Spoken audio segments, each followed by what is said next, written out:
Alors, les contrats de contingence ou contrats comportementaux, c'est pareil. Alors, je vais vous donner la petite définition officielle, et puis après, on explique. Alors, un contrat de contingence est un document qui spécifie la relation contingente entre la réalisation d'un comportement spécifique et l'accès à une récompense spécifique, comme par exemple du temps libre, une activité, une bonne note, enfin quelque chose qui a une valeur récompensante. C'est-à-dire, en gros, on a l'élève qui présente des comportements définis. On va les cibler. On verra aussi qu'on va essayer de ne pas cibler seulement ça, justement. C'est toujours mieux une focalisation positive. Donc, on va cibler un certain nombre de comportements peut-être à augmenter, à diminuer. Et puis, face à ça, du coup, on va essayer d'établir ce que l'élève souhaiterait en échange. C'est un contrat, hein, donc c'est un troc de bons procédés. Donc, tu fais ça et en contrepartie, tu reçois ça. Et on le formalise. Hop. Alors, les applications des contrats de contingence, elles sont vastes. Je veux dire, c'est... dans la littérature scientifique, c'est quelque chose qui a été utilisé amplement dans de nombreux contextes, avec des profils variés et avec efficacité. Donc on peut l'utiliser justement pour des performances scolaires, pour augmenter des résultats dans certaines matières. Ça a été utilisé pour contrôler son poids, pour adhérer à un traitement médical, pour des performances sportives. Bref, les domaines d'application sont vastes. C'est pas spécifique à la gestion de comportement en classe, donc, mais ça a donc aussi fait ses preuves dans ce cadre-là.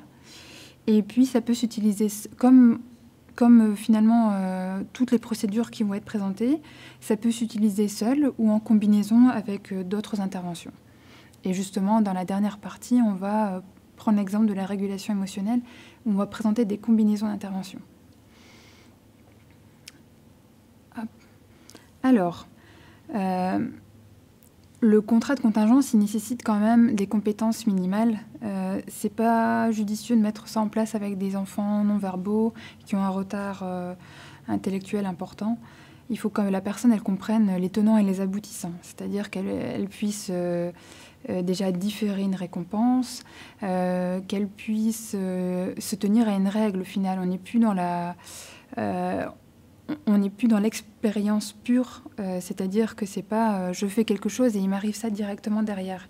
C'est je me dis que je vais suivre cette règle, je la suis et derrière il y a la récompense. Donc il faut être quand même capable de différer et puis de comprendre de son intérêt en gros. Ça nécessite tout de même pas de savoir lire. Les comportements, ils peuvent être, enfin le contrat, il peut être sous forme visuelle avec des dessins, des pictogrammes, avec des choses qui montrent une relation cause-effet sous forme de dessin. Ça, il n'y a pas de souci. Ou ça peut être aussi des consignes orales qu'on a enregistrées, qui peuvent être disponibles à réécouter. Donc voilà, c'est pas dépendant du fait de savoir lire, mais c'est quand même dépendant d'une certaine compréhension et capacité de différer des récompenses. Alors, comment ça se présente un contrat de contingence ? On a 3 composantes qui sont la tâche, c'est-à-dire ce qu'on cible. Ensuite, on a forcément la récompense. Donc, en échange de quoi ces comportements vont être améliorés. Et puis la cotation de la tâche. Donc c'est effectivement important de pouvoir, encore une fois, mesurer l'effet de notre contrat et de voir si réellement on a une diminution du comportement ou s'il faut le rajuster. Voilà. Pour info, un contrat, ça se réajuste. Je veux dire, on va pas forcément faire un contrat parfait du premier coup. C'est fréquent de le réajuster. On essaie de le mettre en place. Au bout d'une semaine, on fait le point. Est-ce que déjà l'enfant, ça lui convient ? Est-ce qu'on voit un effet ? Est-ce que c'est pas trop facile, trop difficile ? Enfin, même si on a essayé de bien penser l'intervention en amont, il peut être nécessaire de réajuster, c'est pas un problème. Et mieux vaut le faire, bien sûr. Alors, on va donc définir justement la tâche, la récompense et comment la coter. Au niveau de la tâche, alors, on répond à 4 questions. En gros, c'est qui ? La personne qui va faire la tâche et recevoir la récompense. Donc on définit bien Voilà, que c'est l'enfant qui est concerné, ou peut-être 2 enfants. Enfin, voilà, on définit les personnes concernées. Quoi? Donc, la tâche, les comportements ou le comportement qui doit être fait. Donc, ça peut être un ou plusieurs comportements. Ça peut être, par exemple, voilà, justement, rester dans une tâche de rédaction pendant 15 minutes à chaque fois qu'il y a un temps de rédaction prévu dans la semaine. Ça peut être toujours donc plutôt focalisation positive. Jouer à des jeux de balle avec les camarades en récréation en faisant des passes doucement, enfin, ou des choses comme ça. Bref, enfin, tout ce qui peut concerner ce qu'on cible, on peut le mettre. Donc je disais, ça peut être un seul comportement qui est ciblé, mais ça peut être plusieurs en même temps. Ça peut être, il faut faire ça, ça et ça, et puis donc il y a cette récompense-là. On définit aussi quand la tâche doit être faite. Donc c'est ce que je disais, c'était par exemple pendant les temps de rédaction, en récréation. On définit précisément quand ça s'applique. Et puis comment? Donc c'est la partie la plus importante du contrat, c'est-à-dire que c'est là où on va décrire précisément à l'enfant comment on souhaite que ce soit réalisé. Donc comme je disais, en faisant des passes doucement, ou alors rester dans la tâche, c'est-à-dire suivre la consigne et puis écrire, résoudre les problèmes. Enfin, on va décrire précisément ce qui est attendu. La récompense, donc pareil, on répond à peu près aux mêmes questions, donc c'est-à-dire qui va délivrer la récompense, qui va surveiller que les bons comportements attendus apparaissent, les mauvais comportements entre guillemets n'apparaissent pas. Donc il faut bien quelqu'un qui soit garant de ça et qui, à un moment, on va dire, check que c'est OK, et puis, ou pas d'ailleurs. Et donc, voilà, il faut qu'il y ait une personne qui soit présente sur les moments où le comportement attendu doit apparaître ou ne pas apparaître, pour pouvoir dire si c'est produit ou pas. Ou alors, il faut qu'on ait d'autres... C'est la meilleure chose, ça. Par contre, si on a un moyen d'avoir ce qu'on appelle un produit permanent, c'est-à-dire, par exemple, l'enfant il doit faire 5 fiches d'exercice pour ses devoirs et qu'on récupère les 5 fiches d'exercice, alors peut-être que ce n'est pas nécessaire que quelqu'un surveille la réalisation des fiches puisqu'on a un résultat final qui montre que ça a été fait. Mais bon, dans la majorité des cas, c'est plutôt une personne qui surveille un peu l'apparition des comportements. Et puis qui contrôle forcément l'accès à la récompense, puisque c'est elle donc qui va cocher si ça s'est passé ou pas, et puis qui va délivrer après la récompense. Quoi? Donc pareil, définition de la récompense. Quand, à quel moment la récompense va être reçue? Donc ça, c'est important de le définir aussi dans le contrat d'emblée, tout simplement parce que l'enfant, il doit savoir de quand à quand vont les efforts, et puis et forcément il est en attente de cette récompense, donc il faut que ce soit un moment défini. On le reverra, mais c'est très important de s'y tenir. Il faut du coup trouver un moment où c'est systématique. C'est pas oui, mais je suis pas tout le temps disponible à ce moment-là. On va trouver un moment où c'est au début de récréation, ou alors c'est à la fin de la classe. Peut-être à la fin de la classe, c'est pas le meilleur moment, parce que si l'instit ce soir-là il doit partir très rapidement, peut-être il n'a pas le temps. Mais il faut à chaque fois définir un moment où c'est possible systématiquement et pas du tout aléatoire. Et puis combien? Donc la quantité de récompense, est-ce qu'on accède à une demi-heure à l'ordinateur? Est-ce qu'on a le droit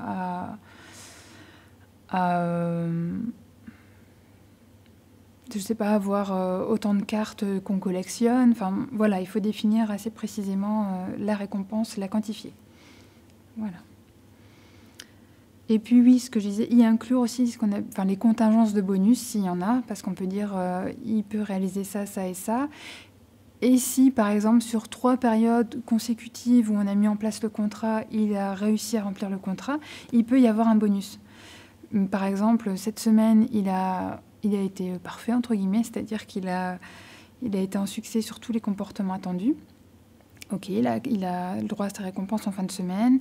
C'est le cas de la semaine suivante et de la semaine 3. Et donc, au bout de à la semaine 3, il aura sa récompense ordinaire. Et parallèlement, on peut dire, super, ça fait 3 semaines que ton comportement il est au top. En plus, on peut aller au cinéma, on peut aller, enfin, ça peut être une récompense qui a un caractère plus exceptionnel et plus grosse finalement, et qu'on peut donc mettre en bonus. C'est assez souple, hein, les contrats, ça peut vraiment prendre des formes variées. Le tout, c'est vraiment de pouvoir définir ce qui correspond à la motivation de l'enfant et ce qui va l'amener à vraiment faire les efforts sans que ce soit trop compliqué. Si on diffère trop, c'est vraiment pas bon de mettre l'enfant en échec. Il faut surtout pas faut que dans les premières fois qu'il expérimente en fait le contrat, il soit un succès. Après, on verra, un contrat, ça évolue forcément, on peut en exiger plus, on peut aussi dire, bon, maintenant ça c'est acquis, on travaille sur ça, donc forcément c'est évolutif. Mais comme pour tout, c'est très important de commencer avec une première étape vraiment atteignable où l'enfant il sera facilement un succès. Pareil au niveau du temps, hein, c'est plus important au début de dire on fait le point à chaque journée, quitte après se dire un jour sur 2, puis en fin de semaine, en fonction des succès. Mais c'est plus important que la récompense au début soit assez proche et facilement atteignable et de prévoir une progression dans la manière de la différer. Et puis concernant la cotation de la tâche, donc l'utilité c'est forcément de pouvoir réviser le contrat parce que la cotation montre une évolution, qu'elle soit évolution ou stagnation, évolution positive ou négative. Mais dans tous les cas, ça permet d'avoir des données objectives sur le fait que ce contrat influence positivement les comportements qu'on est en train de travailler. Et aussi, la cotation, ça permet de voir que si un comportement, par exemple, doit être réalisé un certain nombre de fois avant d'avoir la récompense, ça permet de voir la progression, où on en est. Par exemple, justement, si on attend que pendant 5 jours, ce soit bon, et ben on coche le premier jour, puis le deuxième jour, et l'enfant, comme ça, il peut voir sa progression et se rapprocher du but. Donc la cotation, elle doit être visuelle, apparente, et voilà, refléter la progression. Au niveau de comment coter, ça peut être tout simplement, voilà, le contrat, on le verra, hein, il doit être visible, il doit rester visible. Ça peut être tout simplement, on coche qu'aujourd'hui c'était bon, enfin que ça peut être un V ou une croix, un oui, un non, on met des smileys qui sourient, qui boudent. Voilà, ça peut être plein de manières différentes. Ça peut être, j'avais déjà vu aussi des transferts d'haricots d'un pot à un autre. Voilà, il y a plein de manières de coter, mais dans tous les cas, ça doit être visuel et refléter une progression, s'il y a progression. Là, c'est des exemples de contrats. Donc, on en a... Donc, celui qui est par là, donc c'est contrat entre Julien et Madame Simon, qui est son instit. Donc, on met la date à laquelle le contrat prend effet. On met du coup le comportement attendu. Donc là, c'est Julien, je ne bavarderai pas en classe de 9h à 10h chaque jour. C'est aussi, là, on le voit, par exemple, le premier critère, c'est de 9h à 10h. Si, par exemple, quand on fait notre ligne de base, on voit que Julien, il bavarde beaucoup et que c'est vraiment dur pour lui de... en tout cas, actuellement, le niveau, il est élevé. Si on se dit, on ne veut pas qu'il bavarde toute la journée, ça ne va pas être atteignable. Il va être tout simplement en échec. Donc, mieux vaut se fixer des créneaux sur lesquels on attend ce comportement, quitte à ce que ces créneaux soient courts dans un premier temps. L'élève, il est en succès, puis on les augmente. Donc voilà, 9h à 10h chaque jour. Et puis en échange, donc, Julien pourra porter l'écusson citoyen de la semaine le vendredi après-midi s'il ne bavarde pas pendant les activités de la classe de 9h à 10h chaque jour.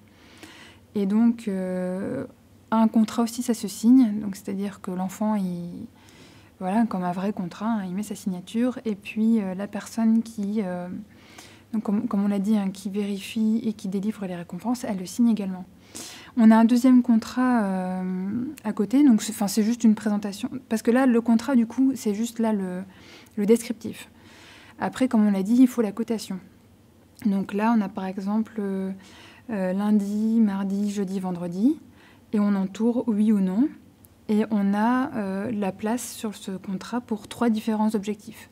Donc là, dans le contrat d'à côté, on n'en a qu'un, mais on pourrait cibler 3 comportements particuliers. Et à chaque fois, donc entourer si oui ou non l'élève il a respecté ce qui est attendu. Et puis du coup, à la fin de la semaine, on peut mettre le petit commentaire et puis on peut aussi définir dans le cadre donc l'accès à la récompense. Et puis on voit aussi, il y a 2 petits cadres justement pour les signatures respectives.